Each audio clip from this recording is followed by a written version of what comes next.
August 4th, 2020, and I just found out that it's National Chocolate Chip Cookie Day. So I'm going to film a tutorial making chocolate chip cookies, and I'm going to use a recipe that I've actually never used before. So this is going to be the first time I'm using this recipe. I don't have any knowledge of how it's going to turn out, so it's going to be fun. So the recipe is from a blogger named Cooking with Cocktail Rings, and it is a copycat recipe for the Levium Bakery chocolate chip cookie, which is a very popular bakery in New York, and people love trying to make the perfect copycat of this cookie, and I'm really excited to try it. These cookies are supposed to be super big and really fat and fluffy, but also have a crispy outer edge, maintaining the gooey inside at the same time, which is just crazy. So I really hope this works out. So I'm gonna quickly go over all the ingredients here. So first I have 1 cup of unsalted butter, and it is chilled, so it's not totally softened, and I've cut it into 1/2-inch cubes. So that's first. I have 1/2 cup granulated sugar and 3/4 cup packed brown sugar, 2 large eggs, then 3 cups all-purpose flour, and a teaspoon of each baking soda, baking powder, and kosher salt, all here.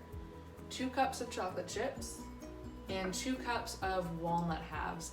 I'm so not a nut in a cookie person, and neither is the blogger actually who wrote this, but she said that it really makes this cookie, so I'm gonna try it. So first up, throw the butter and both sugars into the bowl of your stand mixer.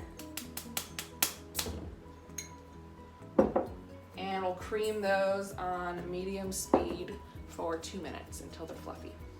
So I'll show you real quick here how this should look. It is somewhat fluffy. It starts out kind of looking like a dense ball in the KitchenAid, and then it becomes this nice smooth texture. And I'm guessing that's when it should be done. Okay, so now we'll work on the dry ingredients. So I'm gonna take my baking soda, baking powder, and salt, and just mix them in with the flour.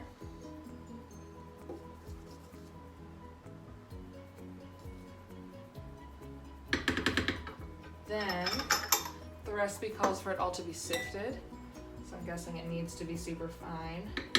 So we're gonna follow that recipe and do it. So I'll just pour this into my sifter,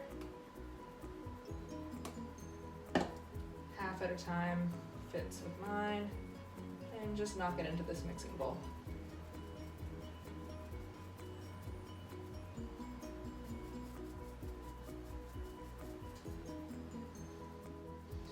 All right, now I'm gonna incorporate the dry mix to the butter and sugar slowly.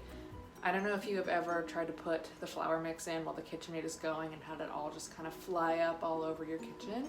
I definitely have. So how I do it these days is just 1 spoonful at a time instead of trying to slowly dump it in, and then it seems to always be going fast enough to incorporate the flour mixture, and then you can just slow down if you need to, speed up if you need to.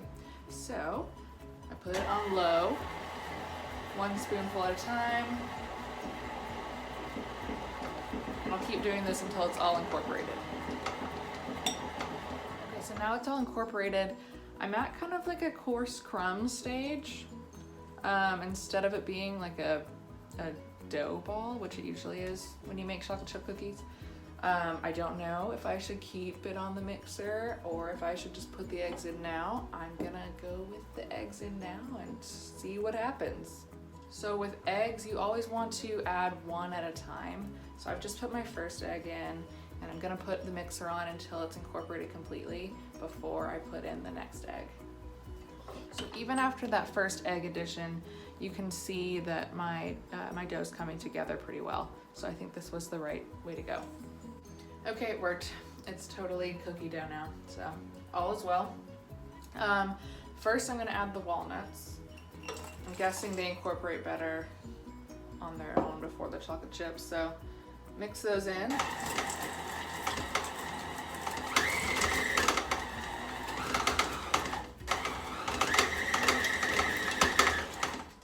And then 2 cups of chocolate chips.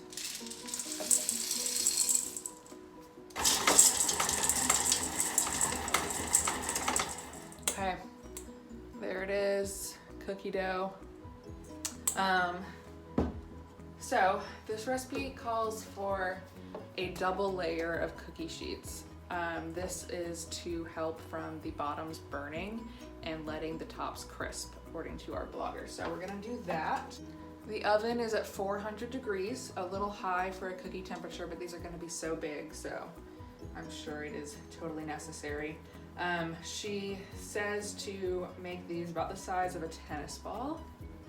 So I'm gonna do 4 on each sheet and then throw it into the oven for about 12 minutes. Okay, here they are, about to go in. One more note, she says to have your rack on the lower third of your oven, so that's where mine is. Okay, well these are in the oven. Check out my super cute new pin for my apron. It's a little pie and it says nobody likes a soggy bottom. So yeah, if you're a fan of the Great British Baking Show, like I am, you'll know that line. Okay, I left these in for 14 minutes instead of 12. It took a little longer for them to get to this slight golden brown on top. Still looking really soft and gooey on the inside. So I'm gonna let these cool on the pan for a couple minutes to hold their shape before I move them to a wire rack to finish cooling.